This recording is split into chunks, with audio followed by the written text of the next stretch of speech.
So we'll be looking at common blood pathogens, how blood pathogens are spread, the need for and for how to use standard precautions, an in-depth look at HIV and AIDS. So what is blood pathogen? So blood pathogen, this is a disease causing germs that is spread through contact with blood. So if you come into contact with someone's blood that is infested, you're likely to contact disease related. So we have hepatitis B and C. This is viral infection from the liver. Hepatitis B and hepatitis C, they are infections, viral infection from the liver. Then we have HIV and AIDS, disease that attacks the immune system, preventing the body from fighting the infection. What are standard precautions? I usually use this word a lot of time.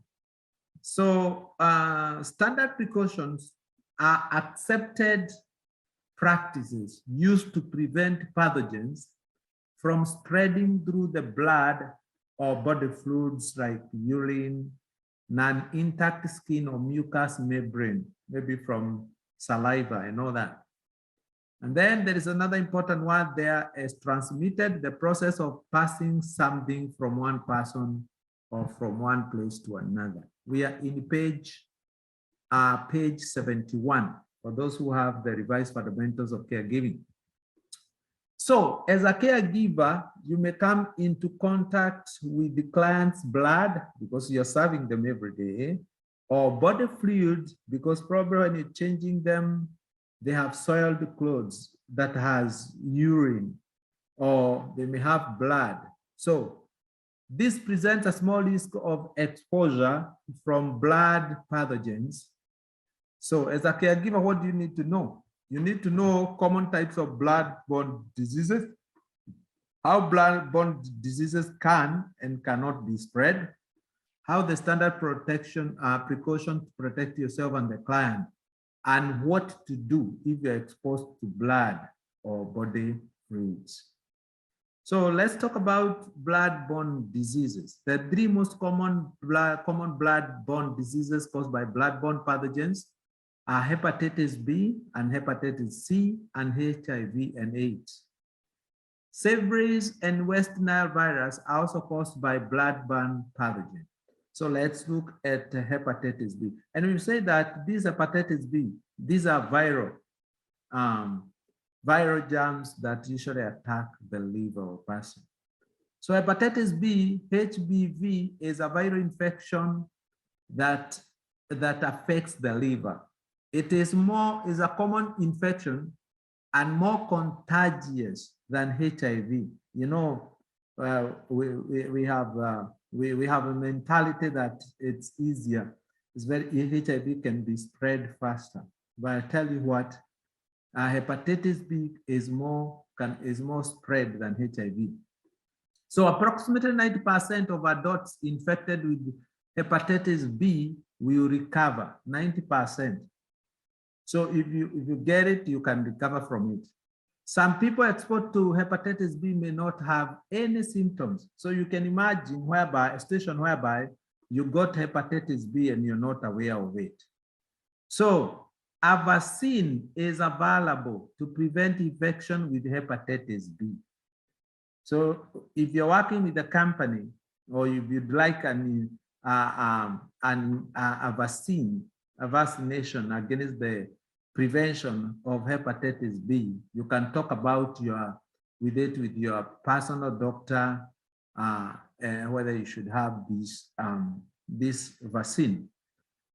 Okay, also you can check on directory from page 256. Okay, there's a consent form to that. Then we have hepatitis C. It's also a viral infection of the liver, but causes chronic inflammation with the possible scarring, cirrhosis, and causes permanent life damage. So hepatitis C is more worse than hepatitis B. HCV or hepatitis C is not easy to contract. It's not easy, so that's a good part of it. But it is still more infectious than HIV. So these two diseases hepatitis B and hepatitis C, they are more infectious than HIV. The majority of people become infected with HCV remain infected and become chronic carriers of virus. There are no vaccines currently available. So if a question may come where you are asked the difference between hepatitis B and hepatitis C, is that hepatitis B has a vaccination to prevent against it, while hepatitis C has no vaccination. And then if you contract hepatitis C, then that means you remain infected the rest of your life. Both hepatitis C and hepatitis B can be spread through contact with dried blood. So let's say, for example, you have a wound, and the client that you're helping has a wound, happens to have a wound that's splashes blood to your wound, then you can get hepatitis C and hepatitis B. And there are no signs. That is the bad part of it. So, all right. So that's what we need to know about hepatitis B, what we need to know about hepatitis C. All right. So let's go to HIV down there. Human immunodeficiency virus, or HIV, is a virus that damages the immune system. So inside our body, we have immune system. We have white blood cells, we have red blood cells, and the white blood cells, it's the system that fights the sicknesses whenever we have, or whenever we come into contact with germs. So where your body may lose ability to fight off these diseases, then if you happen to have to be attacked by other type of sicknesses, then you can easily succumb to the type of sickness, because your body doesn't have ability to fight off the diseases. So page 72 down there, how blood pathogens are spread at workplace.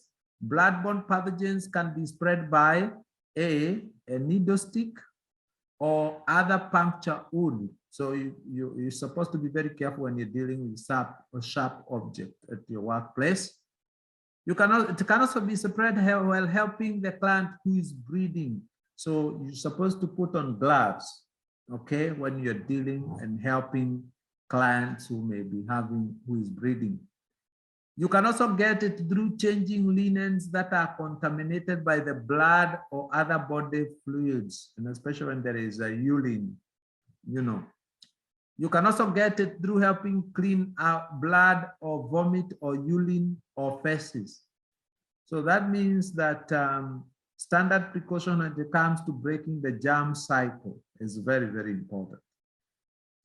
So you can also get it through broken skin, chopped or weeping or dermatitis, contact with the mucous membranes, mouth, nose, or eyes. So that's why we have what we call the personal protective equipment that you're supposed to use when you're changing client, because you may come into contact with body fluids on the client, maybe the feces, the urine, or maybe when the client may vomit or even have some blood splashing out from their body.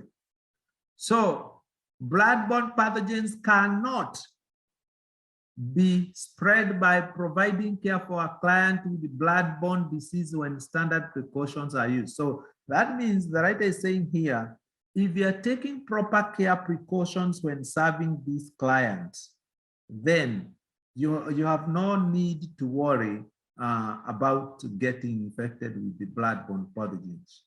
You cannot get blood-borne pathogens or these diseases caused by body fluid by sharing eating utensils like plates, glasses, cups, spoons. You cannot get them through that. You can also not get them by sharing bathrooms. You cannot get these blood-borne pathogens. You cannot get them through the air, or hugging, or shaking, or holding hands. So it's good to differentiate that. And always, many companies yearly and even there is one company I work with. Yearly, we have to do a test of about, they're usually around 20 questions. You have to take to sit for blood-borne pathogens every year. You have to do blood-borne pathogen test every year. So it's a very important lesson today. What are the standard precautions? Standard precautions are used anytime you may come in contact with clients' blood, body fluids, broken skins or mucous membranes, and must be used whether or not you think a client may have blood-borne diseases. And that's, as we said when we began this lesson, even someone who has hepatitis B or has hepatitis C, there are no signs that are usually demonstrated to show that someone has certain disease. So that's why you're supposed always to be cautious and to treat the client like they have those blood-borne pathogens. That will help you always to be cautious when you're using standard precautions. What are these standard precautions we are talking about here? Number one is using protective barrier between you